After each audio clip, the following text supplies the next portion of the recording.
नमस्कार, मैं शंभू कुमार सिंह और आप देख रहे हैं नेशनल दस्तक। सोनम वांगचुक की गिरफ्तारी को लेकर सोशल मीडिया पर जन सैलाब उमड़ रहा है। लोग सारी अपनी बातें लिख रहे हैं। अगर आप इस सरकार के साथ हैं तो राष्ट्रवादी हैं, इस सरकार के खिलाफ हैं तो देशद्रोही हैं। यूएपीए लगाया गया राष्ट्रद्रोह। आज लद्दाख के डीजीपी की प्रेस कॉन्फ्रेंस देश ने देखा। वो कह रहे हैं कि डॉन समाचार से वो मिले थे, उनको इंटरव्यू दिया था। किसी ने सुषमा स्वराज का आधे घंटे का पाकिस्तान टीवी को दिया इंटरव्यू डाल दिया है। अमित शाह के बेटे जैसा दुबई में बैठते हैं, शेखों के साथ मैच खेलते हैं, पाकिस्तान के साथ मैच खेल रहे हैं। मतलब हद है, इंतहा है। ये वही सोनम वांगचुक है जो कल तक नरेंद्र मोदी से गलवहियां करते थे।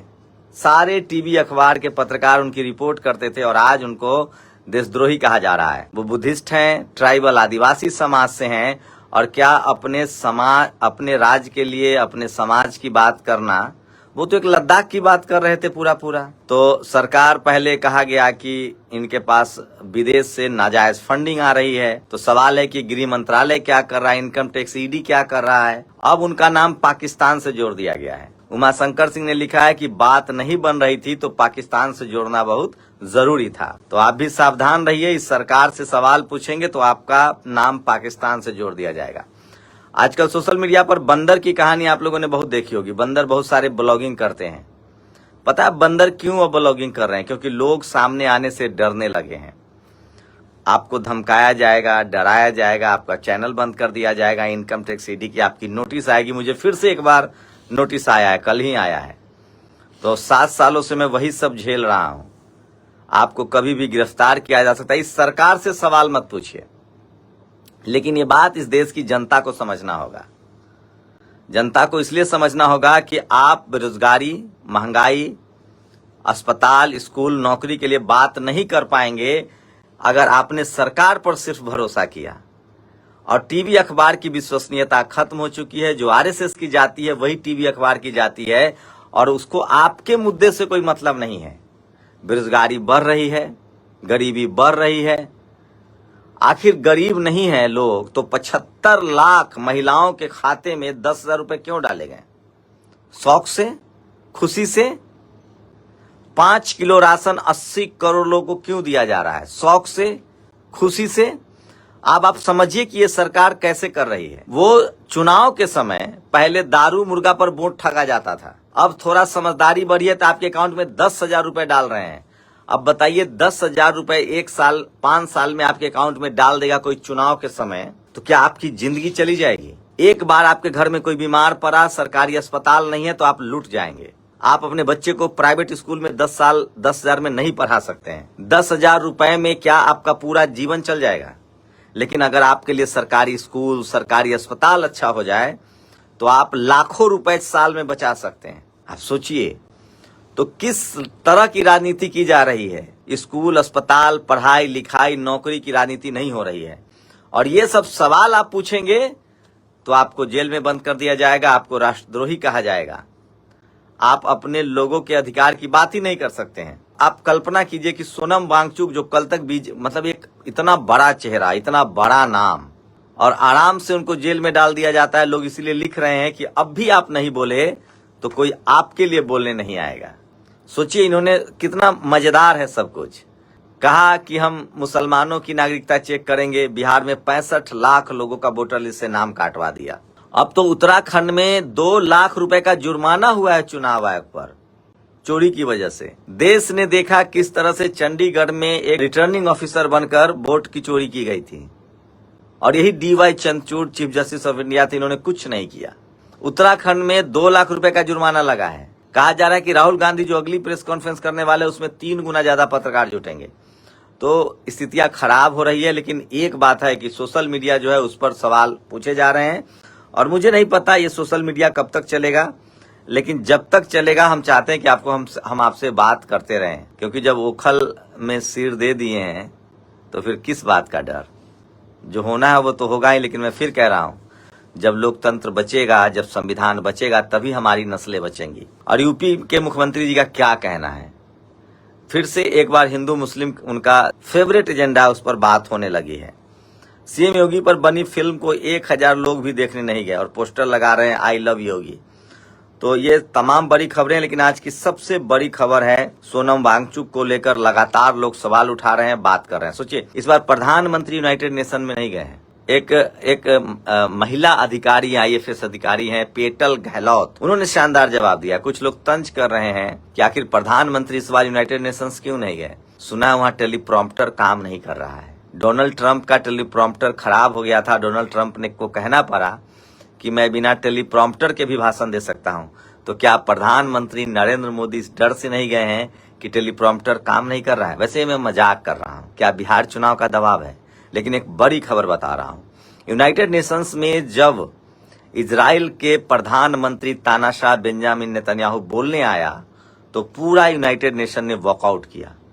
इसका मतलब दुनिया के लगभग देश फिलिस्तीन के साथ है, इंसानियत के साथ है। ये बड़ी खबर है जो कोई नहीं बताएगा आपको। बिहार में चुनावी सरगर्मी तेज है। महिलाओं के खाते में 10,000 रुपए डाले गए हैं, लेकिन एक पोस्टर बहुत वायरल हो रहा है। एनडीए के 5 चोर, अशोक चौधरी जमीन चोर, संजय जायसवाल पेट्रोल चोर, दिलीप जायसवाल कॉलेज चोर, सम्राट चौधरी नाम बदलू, मंगल पांडे कॉटन बैंडेज चोर, इस तरह के प्रशांत किशोर ने ये बात कही है। और पहली खबर, संयुक्त राष्ट्र की जनरल असेंबली की मीटिंग चल रही है। ऐसे मीटिंग्स में जाने के लिए सदा आतुर रहने वाले अपने विश्वगुरु इस बार महत्वपूर्ण मीटिंग में नहीं गए। दूसरी खबर, वहां के टेलीप्रॉम्प्टर इस बार दिक्कत आ रही है। भक्तों के भूतपूर्व ताऊ जी ट्रंप के भाषण के दौरान भी यही हुआ था। और एक बहुत ही दुखद खबर है, विजय जो कि एक्टर से अब नेता बने हैं तमिलनाडु में, उनकी एक बड़ी रैली थी और अब तक की खबर है कि 31 लोग उस रैली में दम घुटने से मौत के मुंह में समा चुके हैं, वो मर चुके हैं, जिसमें 6-7 बच्चे हैं, 10 से 15 महिलाएं हैं। एक बड़ी भीड़ जुटी थी। विजय जो है वो पहले फिल्मों में अभिनेता हैं और अब वो पॉलिटिकल पार्टी बना रहे हैं। बड़ी भीड़ जुटी थी और ये सबसे दुखद खबर है। तमिलनाडु के करूर में एक्टर विजय की रैली में भगदड़ के दौरान मरने वालों का आंकड़ा 31 हो गया है। तो ये सबसे बड़ी खबर है और दुखद खबर है जो मैं आपको बता रहा हूं। तो बिहार में चुनाव है, अगर आप भी किसी भी पॉलिटिकल पार्टी की रैली में जा रहे हैं तो भीड़ से बचिए और अपने सुरक्षा का ख्याल रखिए। लद्दाख के डीजीपी ने सोनम वांगचुक पाकिस्तान कनेक्शन निकाला। डीजीपी बोले डॉन अखबार के कार्यक्रम में गए थे। सोचिए, शख्स डॉन अखबार के कार्यक्रम में गया था, वीजा भारत सरकार ने दिया था। और सुषमा स्वराज, जिनकी बेटी आजकल कट्टर राष्ट्रवादी बनी घूम रही हैं, सुषमा स्वराज तो बाकायदा आधा घंटा की इंटरव्यू दे चुकी थी पीटीवी को, पाकिस्तान के टेलीविजन को। तो ये कुछ खबरें हैं जो सोशल मीडिया पर वायरल है। और एक अच्छी खबर है, ओपन कैटेगरी में हर किसी को अप्लाई करने का अधिकार है और एग्जाम देने का भी। बस शर्त यह है कि आप किसी तरह के रिजर्वेशन का रिलैक्सेशन, जैसे आपने एज में रिलैक्सेशन लिया है या फी भरने में रिलैक्सेशन लिया है, तो इस तरह के रिलैक्सेशन से बचिए और आप आराम से जनरल में भी एग्जाम दे सकते हैं। तो और प्रशांत किशोर पर SC/ST एक्ट में मुकदमा दर्ज हुआ है। तो आज की सबसे बड़ी खबर है, वांगचुक को लेकर देश भर में उनके लेकर सिंपैथी है। और आज देश भर में देहरादून हो, दिल्ली हो, लोगों ने कैंडल मार्च किया है। और भ्रष्टाचारी राष्ट्र विरोधी बनने की एक शर्त है, सरकार को नाराज कर दो। भ्रष्टाचारी राष्ट्र विरोधी बनने की एक शर्त है, सरकार को नाराज कर दो। राजीव रंजन ने लिखा है। ऐसा लगता है पुलिस और खुफिया तंत्र को सोनम वांगचुक के बारे में सारी नई जानकारी तब मिली जब लद्दाख में विरोध प्रदर्शक हिंसक हो गया। हम तो यही जानते थे कि भारतीय सेना के लिए सोलर, तो उन्होंने सेना के बेहतरी के लिए भी बहुत काम किया है, इंजीनियर रहे हैं, पढ़े लिखे रहे हैं। और अगर तुम अब खामोश रहे तो कोई आपके लिए आवाज बुलंद क्यों करेगा। संजय सिंह जो आम आदमी पार्टी के सांसद हैं, सामाजिक आंदोलन से जुड़े रहते हैं, ये उन्होंने एक बड़ा ट्वीट किया है जो सोशल मीडिया पर वायरल है। एक और खबर है जो मैं चाहता हूं कि आपको बता दो। सोचिए, यूपी में एक ओबीसी समाज के टीचर ने एक जनरल कैटेगरी के अधिकारी पर 5-6 बेल्ट चलाए।